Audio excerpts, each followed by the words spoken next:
Hey guys, Chad from 6Blog. Not quite sure that I'm in frame, so I'll try to make this part quick. But anyway, it's been a while since I made a video for my YouTube. Actually, the last video I made was about a bike, and pretty much this video, that's what that's going to be about again. Before I get started, just want to give some shout outs. Right now, I am at Tom Bigby State Park. That's just east of Tupelo, Mississippi. This area, it's a little bit over an hour from my house, so this is one of the areas I like to come and ride. However, I haven't been able to ride a whole lot just because of life and weather. So, but I got lucky today, Saturday. It is super nice out here. It's actually a little bit on the verge of being hot, but I'll take it. So I came out, I've been riding, I think I've rode about 5.5 miles so far. Probably got about another 2 miles, and I'm gonna have to call it quits and start loading up and heading home. But while I was out here, I wanted to do a video. Like I said, the last video that I made was about my bike. So this video, since then, I've done a lot of changes to my bike. So I just want to kind of quickly hit on what I've done to my bike. And I'm not going to go into detail about the parts, but if you have any questions about it, just let me know down in the comment section, and I may just do another video on specific groups of parts or whatever. Anyway, though, so just some shout outs real quick, just represent. Like I said, I'm at Tom Bigby State Park. That's just east of Tupelo, Mississippi. Tupelo, Mississippi is where my home local bike shop is. Saying that, it is about 50 minutes from me, so it's not super close. But it's Trails and Treads in Tupelo, Mississippi. They're a great bike shop. I've actually, all three of my bikes came from there. All three of them are Treks. But they're a great place to deal with. They're super friendly, super helpful. The guy that owns, his name's Terry.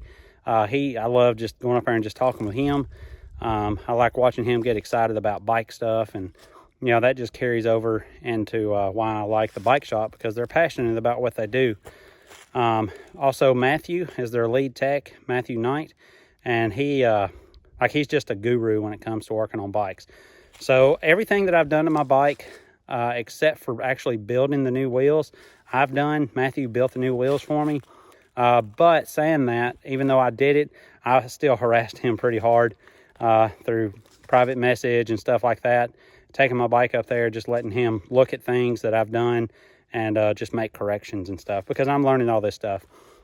And just to point this out, the bike in question here is a 2020 Trek Marlin 7. I have replaced everything on it except for the frame itself and the saddle. Now, saying that, a lot of people are going to be like, you completely screwed up putting all that money into a bike that's entry level.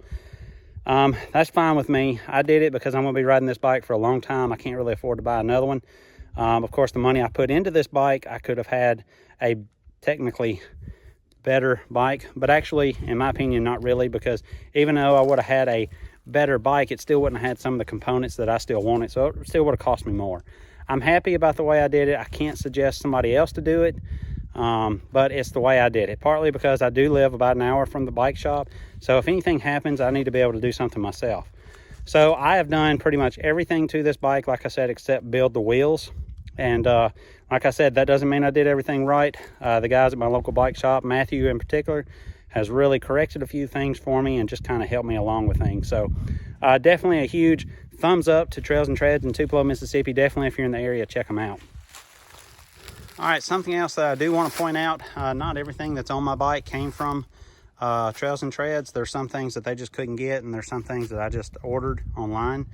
There are very few things that I get from Amazon nowadays because I just don't trust them because of all the fake stuff. There are some inexpensive parts that I have on here from Amazon, but most of the stuff that I didn't get from Trails and Treads came from either Worldwide Cyclery or Jensen USA. Both of those sites are great sites to deal with, and if you can't find something from your local bike shop, I definitely suggest giving those guys, checking those sites out and seeing. And if you need to order something from them, feel completely confident in doing so.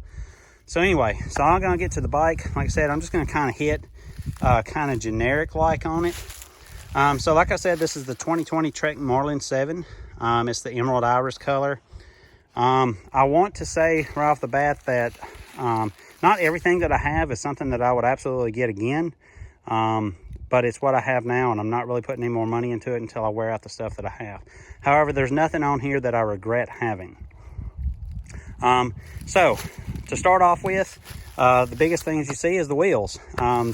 These wheels, I'm running Maxxis tires on them. On the front, I have a 2.9 or a 29 inch by 2.3 Maxxis Minion DHF. And then on the rear, I have a 29 by 2.2 Maxxis Forecaster. As far as the wheels themselves, those are Stan's Arch MK3 wheels or rims, and they're built on Hope Pro 4 hubs. They use DT Swiss Champion spokes. And like I said, that's the thing that I got Matthew to build for me, because I have no idea how to build a wheel, and it seems pretty confusing just to me, so I let him build the wheels. He did an awesome job building them, and I really enjoy these wheels. One thing that I like about the wheels, I will say, is that these are 36 hole wheels rather than the stock 32s that came. That just makes them just a little bit stiffer, a little more durable, which I like because I'm kind of a heavier person at about 205 pounds. I was actually a little more when I first got it, but I'm losing weight, so I hope to get down to about the 180 mark. But these wheels, they're just built a little more durable, and I'm completely okay with that. I'm not shooting for a lightweight setup here. If I was, there's a lot of things I would do different, but I really like the wheel set. As far as the front end here, I have a RockShox Recon fork that replaced the stock fork. This is an air fork, same 100 millimeters of travel, so I didn't change the geometry or anything. I will say that whenever I put the Hope hubs on, I swapped the end pieces out so that I could use the 9 millimeter through bolt up front rather than the 5 millimeter QR skewer. The back end has a 10 millimeter through bolt, and I actually used the DT Swiss RWS through bolts, so they're really nice through bolts. I really like that. But just doing that has really made a difference in how this bike rides. It's stiffer in the corners and stuff like that. I'm confident in the bike just being a tough bike, being a durable bike. Also, the tires are set up tubeless. Right now I'm running 27 PSI in the back, 25 in the front, and for me out here, that's just great on these trails. As you can see, this is pretty much single track everywhere. There are plenty of roots littered all along the trails, so those running at lower pressure really helps kind of absorb some of that impact. And of course, the front shock does a good job helping that too, because it is an air fork, so it's not the coil fork that I had to begin with, and it also has some rebound control on it. So that kind of just gives it a little more settings. Now, it's not a high-end fork by no means.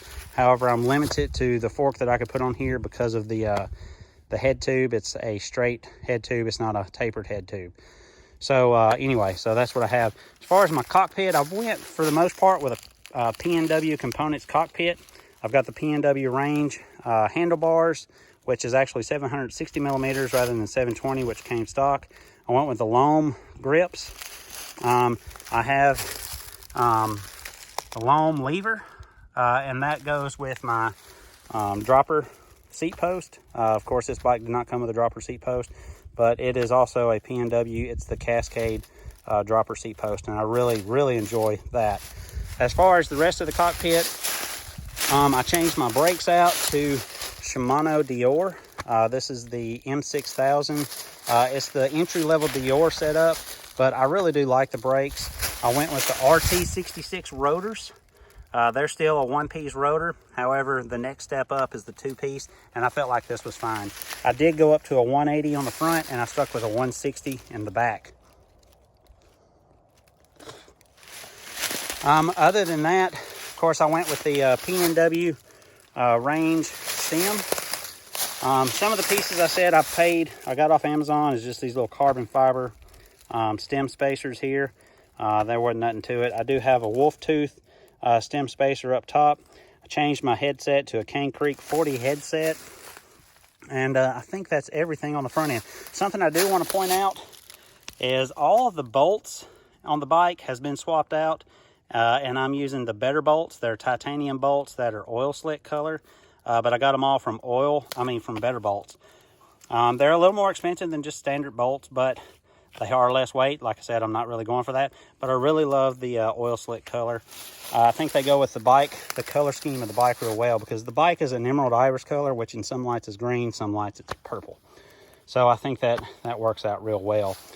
Like I said, I went with a dropper post from P&W. I really like that. I've got 125 millimeters of range on my dropper post. And then other than that, really is my drivetrain.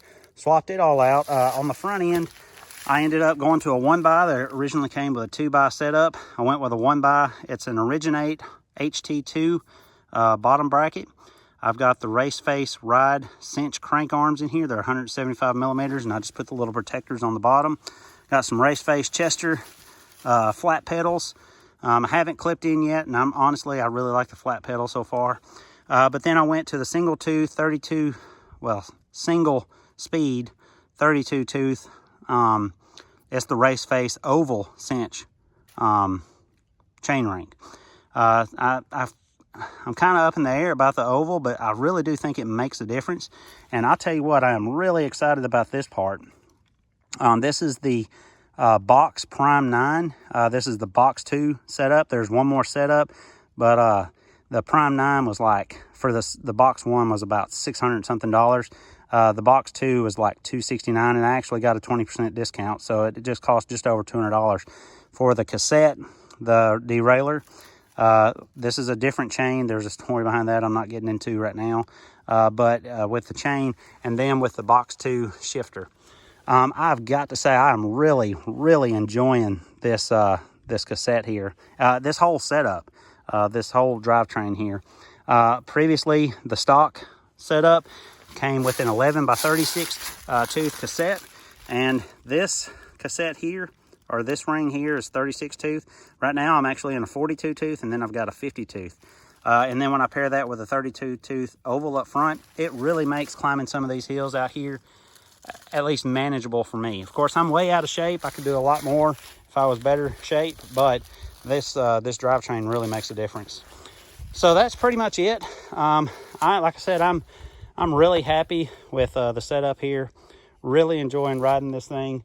The Box Prime 9 so far is great.